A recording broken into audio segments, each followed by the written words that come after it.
Electric scooters are everywhere in Mexico, so we bought one. So we ordered another scooter off of Honeywell's website.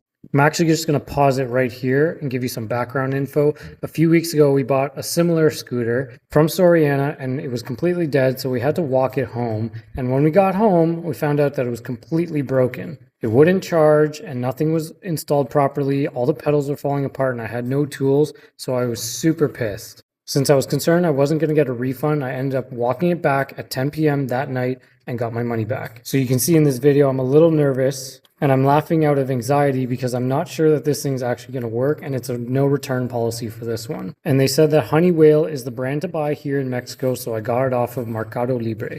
It came today in a giant box. I'll show you.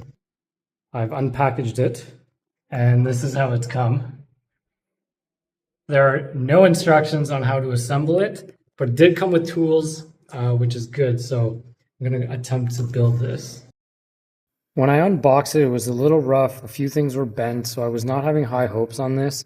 But it also came with literally no instructions, like I said, so I was kind of figuring this out as I went. Thankfully, back in high school for a few years, I was actually a bike technician at a sports store.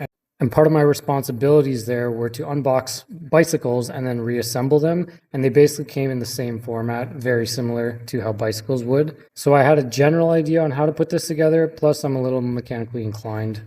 But that said, it did take me about 2.5 hours and I was sweating buckets by the end of this.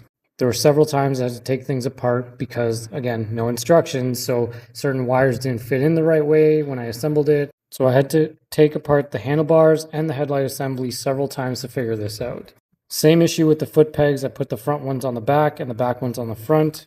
The head bolts for the handlebars were also stripped, so I had to figure something else out. I'm going to have to buy some nuts and bolts later to secure it a little better. I did manage to get 2 out of the 4 really tight, and a third one is in there, but it's a little loose. I don't really trust it. Then when I was finally done, I had to put the fuse in, but it kept sparking because the fuse box assembly is made of metal, so if I didn't get it right in, it would spark.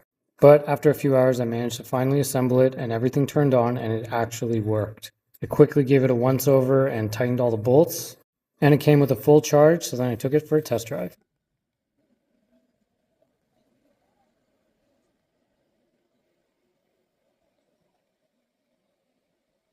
Apparently, this will do 55 kilometers an hour and 65 kilometers per charge. So far, I'm happy with the purchase, but if you have any experience with this brand, let me know below. Thanks for watching.